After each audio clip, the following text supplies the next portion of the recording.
بسم اللہ الرحمن الرحیم اللہم صلی علی محمد وعلی آل محمد وبارک وسلم رب اشرح لی صدری ویسر لی امری واحلل عقدۃ من لسانی یفقہوا قولی واجعل لی وزیرا من اہلی آمین یا رب العالمین۔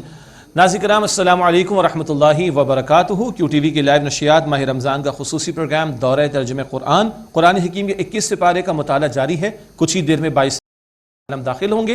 سورۃ السجدہ کا مطالعہ جاری ہے اور یہ مکی سورت ہے، اور نبی مکرم صلی اللہ علیہ وسلم جمعے کے دن فجر کی نماز کی پہلی رکعت میں اس کی تلاوت فرمایا کرتے تھے، اور بعض روایات میں ذکر ہے کہ رات کو سونے سے پہلے بھی اس کی تلاوت کا معمول رہا آپ صلی اللہ علیہ وآلہ وسلم کا۔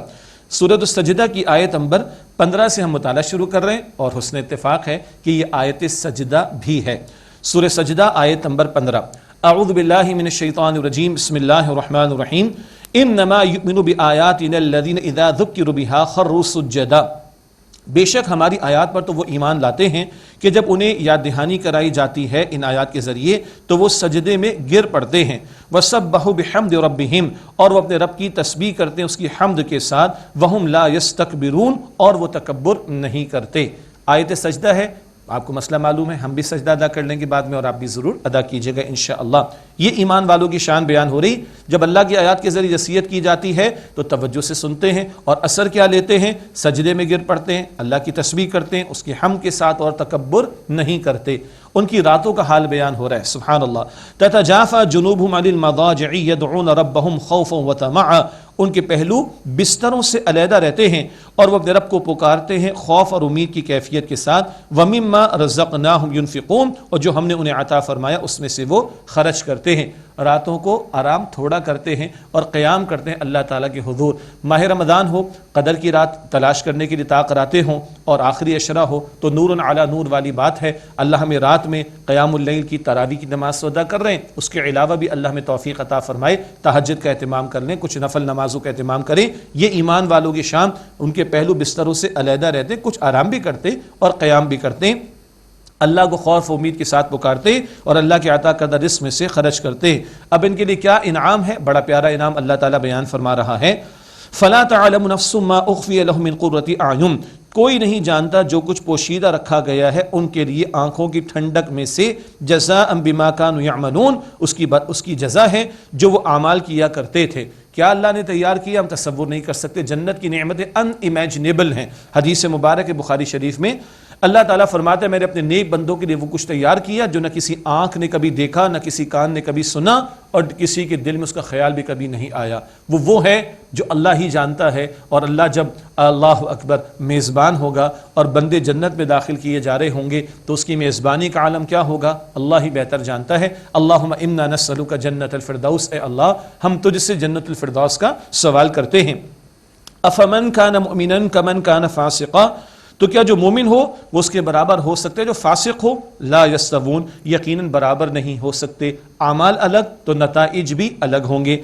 اما الذین آمنوا وعملوا الصالحات، رہے وہ جو ایمان لائے جنہوں نے نیک اعمال کیے، فلہم جنات المأوی، ان کے لیے رہنے کے باغات، ریزیڈینشیل گارڈنز ہے جنت میں باغات، نزلا بما كانوا يعملون، اس کے بدلے میں جو وہ اعمال کیا کرتے تھے۔ اللہ تعالیٰ ان لوگوں میں ہمیں شامل فرمائے۔ اس کے برعکس برے لوگوں کا برا نتیجہ، وَأَمَّا الَّذِينَ فَسَقُوا فَمَأْوَاهُمُ النَّارُ، اور رہے وہ جنہوں نے نافرمانی کی تو ان کا ٹھکانہ آگ ہے۔ اللہ تعالیٰ ہمیں جہنم کے عذاب سے محفوظ رکھے۔ کلما ارادوا ان یخرجوا منها اعیدوا فیها، جب بھی وہ وہاں سے نکلنے کا ارادہ کریں گے تو وہ اسی میں لوٹا دیے جائیں گے، مراد دھکیلا جائے گا اس میں۔ وقیل لهم ذوقوا عذاب النار الذی کنتم به تکذبون، اور انہیں کہا جائے گا دوزخ کے عذاب کا مزہ چکھو، جہنم کی آگ کا، اس کے وہ کہ جس کو تم جھٹلایا کرتے تھے، جس کی تکذیب کی تھی، جس کو جھٹلایا، یہ لو آخرت بھی برحق، جہنم کا عذاب بھی برحق، اسی میں تم پڑے رہو گے۔ وَلَنُذِيقَنَّهُمْ مِنَ الْعَذَابِ الْأَدْنَىٰ دُونَ الْعَذَابِ الْأَكْبَرِ لَعَلَّهُمْ يَرْجِعُونَ، اور ہم انہیں ضرور بڑے عذاب سے پہلے چھوٹے عذاب میں مبتلا کریں گے، شاید کہ وہ لوٹیں، مراد اللہ تعالیٰ کی طرف رجوع کریں۔ اللہ تعالیٰ کا یہ قانون عذاب بیان ہو رہا ہے۔ ایک بڑا عذاب تو ہے آخرت کا، اور ایک کے بھی قوموں کو مٹا دیے جانے والا معاملہ بھی آتا ہے، اس سے پہلے چھوٹے چھوٹے عذاب، آزمائشیں، تنبیہات آتی ہیں، کبھی قحط کا معاملہ، کبھی کسی اور بیماری کا معاملہ، کسی وبا کا معاملہ اینڈ سو آن، جیسے آل فرعون پر معاملہ ہوا، دیگر اقوام پر معاملہ ہوا۔ یہ چھوٹے عذاب کیوں آتے ہیں؟ تاکہ لوگوں کے دل نرم ہوں اور وہ اللہ کی طرف رجوع کریں اور اعمال کی اصلاح کر کے اپنے آپ کو اللہ کی اطاعت میں لائیں، تاکہ اللہ کی رحمت کے مستحق ہوں اور اس کی پکڑ اور عذاب سے بچ سکیں۔ یہ اللہ تعالیٰ کے قانون عذاب کی ایک بہت اہم شق ہے جس مقام پر بیان ہوئی۔ فرمایا وَمَنْ أَظْلَمُ مِمَّنْ ذُكِّرَ بِآيَاتِ رَبِّهِ ثُمَّ أَعْرَضَ عَنْهَا، اور اس سے بڑھ کر ظالم کون ہوگا جس سے اس کے رب کی آیات کے ذریعے نصیحت کی گئی پھر اس نے ان سے منہ پھیر لیا، یعنی اعراض کیا۔ اِنَّا مِنَ الْمُجْرِمِينَ مُنْتَقِمُونَ، بے شک مجرمین سے انتقام لینے والے ہیں۔ بہت سخت بات ہے۔ ایک تو کافروں کا معاملہ، وہ لوگ جن کے سامنے نبی اکرم صلی اللہ علیہ وسلم قرآن پاک کی آیات پیش کر رہے ہیں، اللہ تعالیٰ کا کلام پیش کر رہے ہیں اور وہ اعراض کر کے بھاگ جاتے تھے۔ اللہ فرما رہے ہیں ایسے مجرموں سے ہم انتقام لیں گے۔ یہ تو ہوا کافروں کا معاملہ۔ ہم مسلمان ہیں الحمدللہ رب العالمین، ماہ رمضان سجا ہوا ہے، قرآن پاک کی تلاوت ہو رہی ہے الحمدللہ۔ کچھ جگہوں پر قرآن پاک کی تلاوت کی تراویح میں تکمیل بھی ہو گئی، اب لوگ سیر سپاٹوں میں لگے، گھومنے پھرنے میں لگے ہوئے، اپنے اوقات کو قیمتی بنانا چاہیے۔ کچھ مقامات پر لوگوں کو سعادت ملی کہ قرآن پاک کا ترجمہ تشریح بھی سن رہے ہیں، اور اللہ کی ٹی وی کو اس سعادت پچھلے کچھ سالوں سے میسر آ رہی اللہ تعالیٰ کے فضل و کرم سے کہ براہ راست اللہ پاک کا کلام کا ترجمہ ہم سامنے پیش کر رہے ہیں آپ کے، ہمیں مل رہی ہے نصیحت، مجھے بھی اور آپ کو بھی۔ اب اس کے بعد ہم کیا اعراض کریں گے؟ پس پوچھ ڈال دیں گے، قرآن پاک کو بند کر دیں گے، قرآن پاک کو فراموش کر دیں گے، قرآن پاک سے دوری ہو جائے گی، قرآن پاک پھر کبھی کھلے گا نہیں اگلے 11 مہینے تک۔ انا للہ و انا الیہ راجعون، ڈرنا چاہیے۔ ہمیں نصیحت ہو رہی ہے نا قرآن سے۔ وہ کافر تھے کہ اعراض کرتے تھے، اللہ کہتے ہیں مجرمین سے انتقام لیں گے ہم۔ اللہ اکبر، ہم تو مسلمان ہیں، کیا ہم قرآن کو چھوڑ دیں گے؟ توجہ کیجئے گا، ان راتوں میں ہم مانگے اللہ تعالیٰ سے۔ یہ قرآن پاک کے نزول کا مہینہ، قدر کی رات بھی قرآن پاک کے نزول کی وجہ سے قدر والی رات بنی ہے۔ یہ تقدیروں کو بدل دینے والی رات ہے اور یہ تقدیروں کو بدل دینے والی کتاب ہے قرآن حکیم۔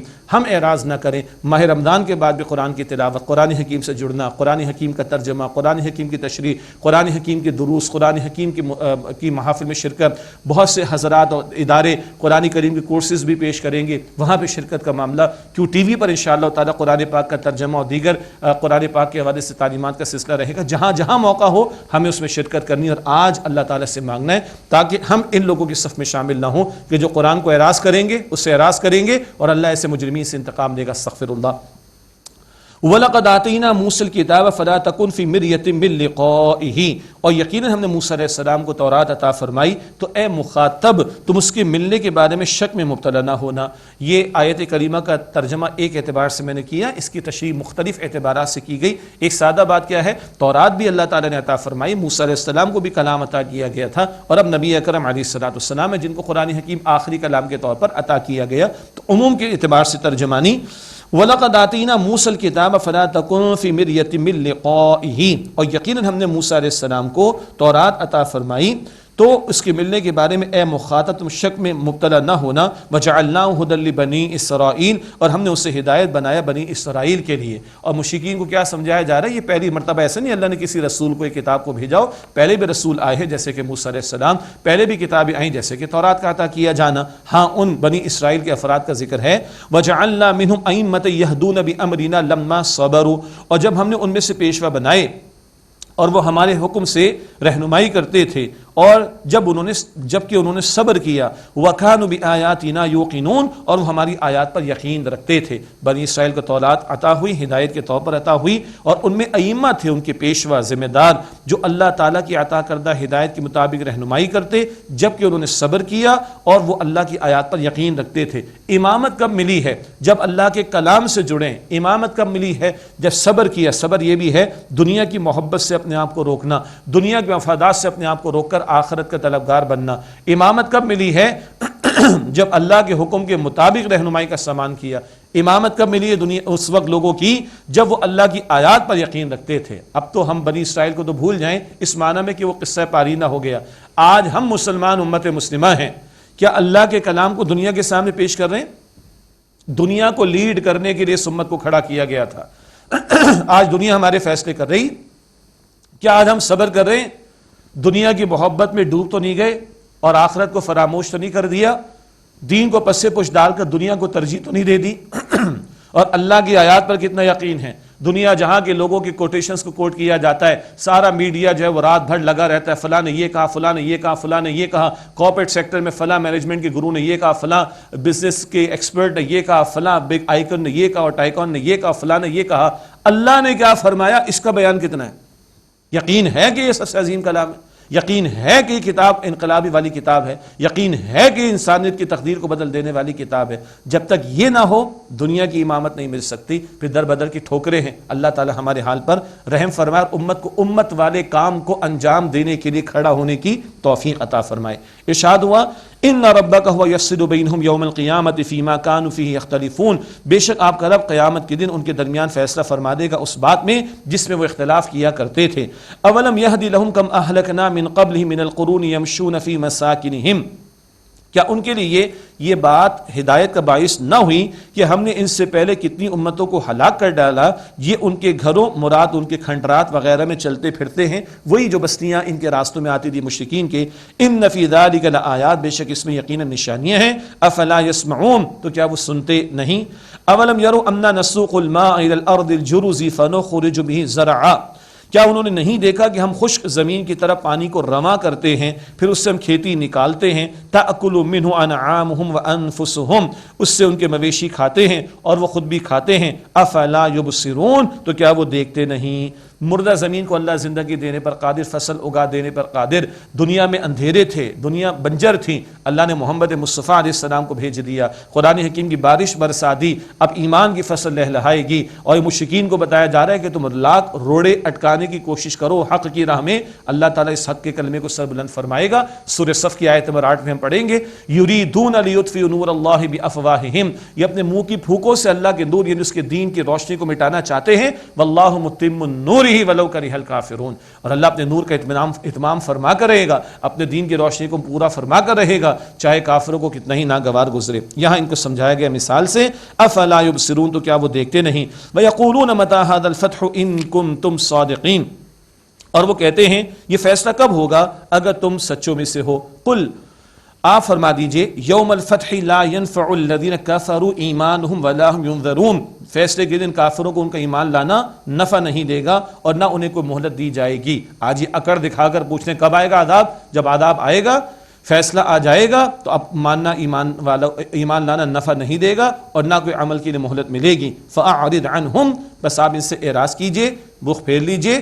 وانتظر، انتظار کیجئے، انہم منتظرون، بے شک وہ بھی انتظار کرنے والے ہیں۔ یہ چیلنج کے انداز میں، دو ٹوک انداز میں اللہ تعالیٰ کی طرف سے فیصلہ دے دیا گیا۔ ناظرین کرام، سورہ سجدہ کا مطالعہ مکمل ہوا، اب اس کے بعد ہے سورۃ الاحزاب، اور یہ مدنی سورت ہے۔ اس سے قبل 18ویں پارے میں سورۃ النور مدنی سورت، اور اب یہ سورۃ الاحزاب مدنی سورت، دونوں کے مضامین میں خاصی یکسانیت ہے۔ یہ 6 ہجری میں نازل ہوئی، یہ 5 ہجری میں نازل ہوئی سورہ احزاب، سورہ نور 6 ہجری میں نازل ہوئی۔ وہاں بھی معاشرت کی ہدایات تھیں، یہاں بھی معاشرت کی ہدایات۔ وہاں گھر کے اندر کے پردے کا بیان تھا، یہاں گھر سے باہر کے پردے کا بیان بھی آئے گا۔ وہاں بھی سچے ایمان والوں کا ذکر تھا، یہاں بھی ہے۔ وہاں سورہ نور میں منافقین کا ذکر تھا، یہاں بھی ہے۔ اور وہاں ایک خاص تناظر میں اما عائشہ صدیقہ رضی اللہ تعالی عنہا کا ذکر خیر آیا تھا اور ان کی عفت پاک دامنی کا ذکر تھا۔ وہ ایک خاص غزوہ کی واپسی کا معاملہ تھا، تب وہ واقعہ پیش آیا، غزوہ بنی مصطلق۔ یہاں غزوہ احزاب، غزوہ خندق، بیٹل آف ٹرنچز کا ذکر بھی ہمارے سامنے آئے گا۔ تو یہ سورۃ الاحزاب ہے، مدنی سورت۔ کئی ایک اہم معاشرتی ہدایات ہیں، حجاب کے احکامات کا بیان بھی ہے، اور جن لوگوں کی آنکھوں پر حجاب پڑ چکا، جو کہتے ہیں قرآن میں حجاب کا ذکر تو نہیں ہے، تو ہم آپ کو قرآن کی ایک آیت سنا کر خود بتا دیں گے اللہ کے کلام سے کہ حجاب کا لفظ قرآن حکیم میں آیا، شاید ان لوگوں کی آنکھوں پر حجاب پڑ چکا ہے۔ اسی طریقے پر غزوہ احزاب کا تذکرہ بھی آئے گا، سچے ایمان والوں کا بیان، ایمان کے جھوٹے دعوے دار ان کا تذکرہ یعنی منافقین کا بھی بیان آئے گا۔ بسم اللہ الرحمن الرحیم، یا ایھا النبی اتق اللہ ولا تطع الکافرین والمنافقین، اے نبی صلی اللہ علیہ وسلم اللہ تعالیٰ کا تقوی اختیار کیجئے اور کافر و منافقین کی بات کو اہمیت نہ دیجئے۔ ان اللہ کان علیما حکیما، بے شک اللہ تعالیٰ خوب علم رکھنے والا، حکمت والا ہے۔ واتبع ما یوحی الیک من ربک، اور جو اے نبی آپ پر آپ کے رب کی طرف سے نازل کیا گیا، وحی کیا گیا، اس کی پیروی کیجئے۔ ان اللہ کان بما تعملون خبیرا، بے شک اے لوگو تم جو کچھ کرتے ہو اللہ تعالیٰ خوب دیکھنے والا ہے۔ وتوکل علی اللہ، اور آپ صلی اللہ علیہ وسلم اللہ تعالیٰ پر بھروسہ کیجئے۔ وکفی باللہ وکیلا، اور اللہ تعالیٰ کافی ہے بطور کارساز۔ ایک اہم نقطہ نوٹ کیجئے گا، نبی علیہ السلام سے خطاب ہے، امت کو تعلیم ہے۔ 4 ہدایات: تقوی اختیار کرنے کی، کفار و منافقین کی بات نہ مانی جائے، اللہ کی وحی کی پیروی کی جائے، اللہ تعالیٰ پر توکل کیا جائے۔ اللہ کے پیغمبر سے خطاب صلی اللہ علیہ وسلم، امت کو تعلیم۔ یہ نقطہ نوٹ کیجئے گا، کیوں؟ آگے ازواج مطہرات، امت کی ماؤں سے خطاب ہے، البتہ اس کے ذریعے، اس خطاب کے ذریعے امت کی عورتوں کو بھی تعلیم عطا کی جا رہی ہے۔ یہ نقطہ بعد میں کام ہے کہ اس کو نوٹ کر لیجئے گا۔ آگے چلتے ہیں۔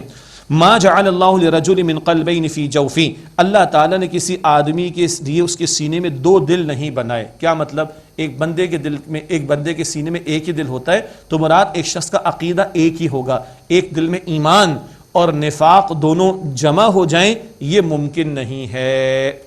ایمان اور نفاق ایک ہی دل میں جمع ہو، ممکن نہیں۔ اس کو یہاں پر بیان ایک خاص انداز سے کیا گیا۔ ما جعل اللہ لرجل من قلبین فی جوفی، اللہ تعالیٰ نے کسی آدمی کے اس کے سینے میں 2 دل نہیں بنائے۔ وما جعل ازواجکم اللائی تظاہرون منہن امہاتکم، اور تمہاری ان بیویوں کو جنہیں تم ماں کہہ بیٹھتے ہو، تمہاری مائیں نہیں بنایا۔ اس مسئلے کو ظہار کہتے ہیں۔ عربوں کے اندر یہ بری رسم تھی، اپنی بیوی کو کوئی کہہ دیتا تم تو میری ماں کی طرح ہو، اور ماں سے تو ظاہری بات ہے تعلق قائم کرنا حرام ہے، نکاح حرام ہے، تو بیوی سے بھی وہ حرام کر لیتے تعلق کو، معاذ اللہ، یہ اس کو روک دیا کرتے تھے۔ یہ بری رسم اللہ تعالی نے ختم فرمائی۔ یہ مسئلہ وضاحت کے ساتھ 28 پارے کے شروع میں سورہ مجادلہ میں آ جائے گا، ظہار کا مسئلہ کہا جاتا ہے۔ تو بات کیا ہے کہ جیسے ایک سینے میں 2 دل نہیں ہوتے، اسی طرح ایک شخص کی 2 مائیں نہیں ہو سکتی۔ اسی طرح ایک اور مسئلہ جس کا یہاں ذکر ہے، وما جعل ادعیاءکم ابناءکم، اور تمہارے منہ بولے بیٹوں کو تمہارا حقیقی بیٹا نہیں بنایا۔ ایک شخص کی ایک ہی ماں ہو سکتی تو اس کا باپ بھی ایک ہی ہوگا، تو منہ بولا بیٹا حقیقی بیٹا نہیں ہوتا۔ ذالکم قولکم بافواہکم، یہ تمہارے منہ سے کہی گئی بات ہے۔ واللہ یقول الحق وہو یہدی السبیل، اور اللہ تعالی حق فرماتا ہے، یعنی حق بیان فرماتا ہے، اور وہ راستے کی ہدایت عطا فرماتا ہے، مراد سیدھے راستے کی رہنمائی فرماتا ہے۔ ادعوہم لآبائہم هو اقسط عند اللہ، ان منہ بولے بیٹوں کو انہی کے باپوں کی طرف منسوب کرو، یہ اللہ تعالیٰ کے نزدیک زیادہ قرین انصاف ہے۔ فَإِن لَمْ تَعْلَمُوا آبَاءَهُمْ فَإِخْوَانُكُمْ فِي الدِّينِ وَمَوَالِيكُمْ، پھر اگر تم ان کے باپوں کو نہیں جانتے ہو تو وہ تمہارے دینی بھائی ہیں اور تمہارے ساتھی ہیں۔ کوئی سرپرست کا نام لکھوا دو اس کے باپ کے نام، اس کے تعلق سے، اگر اس کے والد کا نام نہیں پتا، تو جیسے شخص کی 2 مائیں نہیں ہوتی، ایک شخص کے 2 باپ نہیں ہوتے، تو جو لڑکا ہے اگر وہ لے پالک ہے، ایڈاپٹڈ ہے، تو اس کو اس کے باپ کی طرف، یہ لڑکی اس کے باپ کی طرح منسوب کیا جائے جو اس کا حقیقی باپ ہے۔ یہ بہت اہم نقطہ ہے۔ اللہ کے نبی صلی اللہ علیہ وسلم نے یہاں تک فرمایا، جان بوجھ کر کوئی کسی کو غیر باپ کی طرف نسبت دے تو یہ کفریہ طرز عمل ہے۔ یہ بخاری شریف کی روایت ہے۔ ہمارے دین میں نسب کا بڑا معاملہ، اور نسب سے پھر رشتے بنتے، پر ان کے بارے میں شریعت کے بہت سارے احکامات آتے ہیں۔ تو اس بات کی کلیئرٹی کہ کون کس کا حقیقی باپ ہے، تو اس بچی کے حقیقی باپ کی طرف اس کو منسوب کیا جائے، اور اگر باپ کا نام، حقیقی باپ کا نام معلوم نہیں ہے تو بہرحال تم اس کے سرپرست بن سکتے ہو۔ فرمایا فَإِخْوَانُكُمْ فِي الدِّينِ، وہ تمہارے دینی بھائی ہیں، وَمَوَالِيكُمْ، اور تمہارے ساتھی ہیں۔ وَلَيْسَ عَلَيْكُمْ جُنَاحٌ فِيمَا أَخْطَأْتُمْ بِهِ، اور تم پر کوئی اس میں گناہ نہیں جو تم سے بھول چوک پہلے ہو چکی۔ وَلَكِن مَا تَعَمَّدَتْ قُلُوبُكُمْ، لیکن ہاں جو تم اپنے دل کے ارادے سے کرو گے اس پر اللہ کے پکڑ ہوگی۔ وَكَانَ اللَّهُ غَفُورًا رَحِيمًا، اور اللہ تعالیٰ بہت بخشنے والا، نہایت رحم فرمانے والا ہے۔ اب بہت عظیم آیت قرآن پاک کی آ رہی ہے ہمارے روحانی والدین کے لیے۔ جی، ہمارے روحانی والدین حضور اکرم صلی اللہ علیہ وسلم، اور ہماری روحانی مائیں ہیں ازواج مطہرات رضی اللہ تعالی عنہن اجمعین۔ فرمایا النبی اولا بالمؤمنین من انفسہم، نبی علیہ السلام اہل ایمان کی جانوں سے زیادہ ان کے حقدار ہیں۔ کیا مطلب؟ ہماری جانوں پر ہم سے زیادہ حضور کا اختیار ہے تصرف کے اعتبار سے، پھر تکریم کا پہلو، تعظیم کا پہلو، پھر ہمیں اپنی جان سے بڑھ کر اللہ کے رسول سے محبت ہو، جب تک یہ نہ ہو ہمارا ایمان مکمل نہیں ہو سکتا۔ مشہور حدیث ہے، تمہارا ایمان مکمل نہیں جب تک کہ میں تمہارے نزدیک، تمہارے والد، تمہاری اولاد اور سارے انسانوں سے بڑھ کر محبوب نہ ہو جاؤں۔ اور دوسری حدیث میں ہے کہ جب تک تمہاری جان سے بڑھ کر میں تمہیں محبوب نہ ہو جاؤں تمہارا ایمان مکمل نہیں ہو سکتا۔ بڑا پیارا جملہ مفسرین میں سے کسی نے لکھا کہ ہمارے دلوں میں جو ایمان کی شعاع ہے، وہ ایمان کے جو نور اعظم ہیں، اللہ اکبر، جو محمد مصطفیٰ ہے صلی اللہ علیہ وسلم، ان کے پاس نور اعظم ہے ایمان کا، اور ہمارے دل میں جو آج ایمان ہے یہ اس نور اعظم کی ایک شعاع ہے. تو یہ شعاع اور وہ نور اعظم محمد مصطفیٰ علیہ الصلوۃ والسلام کا یہ ہمارا قلبی روحانی تعلق نبی اکرم صلی اللہ علیہ وسلم سے. تو اپنی جان سے بڑھ کر حضور سے محبت ہونی چاہیے صلی اللہ علیہ وآلہ وسلم. وَأَزْوَاجُ أُمَّهَاتُمْ، اور ان کی بیویاں امت کی مائیں ہیں، امت کے لیے ماؤں کا درجہ رکھتی ہیں. ہاں اس کے علاوہ جو احکامات ہیں مثلا پردے کے احکامات، وہ امت کی ماؤں سے بھی پردے کا حکم آگے ذکر آ رہا ہے جی. اسی طرح ان کی بیٹیاں، ان سے نکاحوں کا معاملہ ہوا ہے. اسی طریقے پر وراثت وغیرہ کے احکامات، وہ تو حقیقی جو قریبی رشتہ دار ہوتے انہی پر ان کی اپلیکیشن ہوتی. وہ احکامات اپنی جگہ، مگر مرتبے کے اعتبار سے، تکریم کے اعتبار سے، اللہ اکبر، اور اعزاز کے اعتبار سے کیا ہے؟ وَأَزْوَاجُهُ أُمَّهَاتُهُمْ، اور نبی علیہ السلام کی ازواج وہ امت کی مائیں ہیں. اب وہ جو حقیقی رشتہ دار، قریبی رشتہ دار ہوتے اور جن سے متعلق وراثت وغیرہ کے احکامات ہیں ان کا ذکر. وَأُولُو الْأَرْحَامِ بَعْضُهُمْ أَوْلَىٰ بِبَعْضٍ فِي كِتَابِ اللَّهِ مِنَ الْمُؤْمِنِينَ وَالْمُهَاجِرِينَ، اور رشتہ دار اللہ کی کتاب یعنی اس کے حکم کے مطابق ان میں سے بعض عام مسلمانوں اور مہاجرین کی نسبت ایک دوسرے سے زیادہ نزدیک تر ہیں. سارے مسلمان بھائی بھائی آپس میں ہیں، مگر وہ جو وراثت کی تقسیم ہوگی وہ تو جو حقیقی قریبی رشتہ دار ہیں انہی کے اندر ہوگی. یہ بات ہمارے علم میں ہے، اور سورہ انفال کے آخر میں بھی ایسی بات ہم پڑھ چکے ہیں. الا ان تفعلوا الى اولیائکم معروفا، الا یہ کہ تم اپنے دوستوں کے ساتھ کوئی حسن سلوک کرنے کا معاملہ کرنا چاہو. یہ بات بھی ہم پڑھ چکے. اگر وراثت میں کسی کا حصہ شریعت نے مقرر نہیں کیا تو 1/3 مال کی حد تک وصیت کرنے کی اجازت ہے، غیر وارث کے لیے وہ کی جا سکتی ہے. کان ذلک فی الکتاب مسطورا، یہ بات اللہ تعالیٰ کی کتاب میں لکھی ہوئی ہے. وَإِذْ أَخَذْنَا مِنَ النَّبِيِّينَ مِيثَاقَهُمْ وَمِنْكَ وَمِن نُوحٍ وَإِبْرَاهِيمَ وَمُوسَىٰ وَعِيسَىٰ ابْنِ مَرْيَمَ، اور یاد کیجئے جب ہم نے انبیاء سے ان کے عہد کو لیا معاف کیجئے گا، یاد کیجئے جب ہم نے انبیاء سے ان کا عہد لیا، اور اے نبی علیہ السلام آپ سے بھی، اور نوح علیہ السلام اور ابراہیم علیہ السلام اور موسیٰ علیہ السلام اور عیسیٰ ابن مریم علیہ السلام سے بھی. وَأَخَذْنَا مِنْهُمْ مِيثَاقًا غَلِيظًا، اور ہم نے ان سے پختہ عہد لیا. ایک رائے ہے کس بات کی؟ ان پیغمبروں و رسولوں سے عہد لیا اللہ تعالیٰ کی اطاعت کرائیں گے، لوگوں سے جا کر اس بات کی دعوت دیں گے، اور دین کی دعوت کی محنت، دین کی قیام، اس کی نفاذ کی جد و جہد کی محنت، اس محنت کے کرنے کا وعدہ لیا تھا. لِيَسْأَلَ الصَّادِقِينَ عَنْ صِدْقِهِمْ، تاکہ اللہ ان سچوں سے ان کی سچائی کے بارے میں سوال کرے. وَأَعَدَّ لِلْكَافِرِينَ عَذَابًا أَلِيمًا، اور اللہ تعالیٰ نے کافروں کے لیے دردناک عذاب تیار کر رکھا ہے. ناظرین کرام، اس کے بعد اگلے 2 رکوع میں غزوہ احزاب کا بیان ہے. شوال 5 ہجری غزوہ احزاب کا موقع ہے. شوال کا مہینہ 5 ہجری یہ غزوہ احزاب کا موقع. ایک قبیلہ تھا بنو نذیر یہود کا، ان کے خلاف اقدام نبی علیہ السلام نے 4 ہجری میں فرمایا تھا. ان لوگوں نے سازش برپا کی ہے. سارے عرب سے لشکروں کو تیار کیا گیا. تقریباً 12,000 کفار کا لشکر تیار ہوا، اور 2,500 سے 3,000 اہل ایمان مدینہ منورہ میں موجود تھے. اللہ کے نبی علیہ السلام نے مشورہ فرمایا اور دفاع کے لیے خندق کھودی، اور اللہ شمال مغرب جو حصہ تھا مدینہ شریف کا وہاں خندق کھودی گئی. اللہ کے نبی مکرم علیہ السلام خود بھی خندق کے کھودنے کے عمل میں شریک عمل رہے، اور آپ نے اپنے پیٹ پر پتھر بھی باندھ دے. صحابہ کرام نے مشقت جھیلی، آپ نے بھی جھیلی. بھوک برداشت کی، آپ نے بھی برداشت کی. اور 1 مہینے تک کا مدینہ شریف کا محاصرہ رہا. اوپر سے بھی نیچے سے بھی ہر طرف سے لشکر آ گئے. اللہ تعالیٰ نے حفاظت فرمائی. 1 مہینے کے بعد زوردار ہوا چلی، اور پھر سارے ان کی دیگیں الٹ دی، اور ان کے یعنی کفار کے لشکروں کی دیگیں الٹ دی اللہ تعالیٰ نے، اور ان کے خیموں کی رسیاں ٹوٹ گئیں، اور یہ لشکر ناکام ہو کر واپس چلا گیا. کچھ اور باتیں مزید بعد میں آئیں گی. اب اگلے 2 رکوع میں یہ غزوہ احزاب، غزوہ خندق، بیٹل آف ٹرنچز کا بیان ہے. یا ایھا الذین آمنوا اذکروا نعمت اللہ علیکم اذ جاءتکم جنود فارسلنا علیہم ریحا وجنودا لم تروها. اے ایمان والو، اپنے اوپر اللہ تعالیٰ کی نعمت یعنی احسان کو یاد کرو جو تم پر بہت سے لشکر چڑھ آئے تھے، تو ہم نے ان پر آندھی بھیجی اور ایسے لشکر جنہیں تم نے نہیں دیکھا. آندھی بھی چلا دی اللہ نے، فرشتے بھی بھیجے. وَكَانَ اللَّهُ بِمَا تَعْمَلُونَ بَصِيرًا، اور اللہ تعالیٰ اسے خوب دیکھنے والا جو تم کرتے ہو. اذ جاءوكم من فوقكم ومن اسفل منكم واذ زاغت الابصار وبلغت القلوب الحناجر.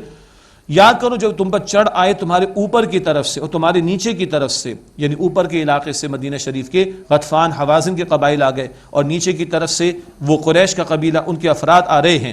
وَإِذْ زَاغَتِ الْأَبْصَارُ وَبَلَغَتِ الْقُلُوبُ الْحَنَاجِرَ، اور جب آنکھیں چندھیا گئیں یعنی آنکھوں خوف طاری ہو گیا، اور دل گلوں میں یعنی کلیجے منہ کو آنے لگے. وَتَظُنُّونَ بِاللَّهِ الظُّنُونَ، اور تم اللہ تعالیٰ کے بارے میں طرح طرح کے گمان کر رہے تھے. یہ کچھ منافقین بھی ان کی طرف اشارہ ہو رہا ہے.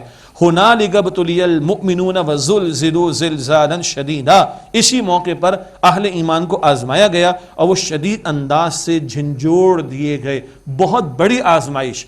انفرادی سطح پر طائف کا میدان نبی اکرم علیہ السلام پر سب سے بڑی آزمائش مصائب کے ٹوٹ جانے کے اعتبار سے، اور اجتماعی سطح پر اہل ایمان کی جماعت کے لیے بہت بڑا مصیبت کا معاملہ، یعنی آزمائش کا معاملہ وہ غزوہ احزاب. اس موقع پر منافقین کا کیا طرز عمل رہا اور سچے ایمان والوں کا کیا طرز عمل رہا، یہ ذکر اگلی آیات میں ہے. ایک وقفہ لیتے ہیں ناظرین کرام، اس کے بعد سلسلہ دور ترجمہ قرآن کے انشاءاللہ جاری رہے گا. السلام علیکم ورحمۃ اللہ وبرکاتہ.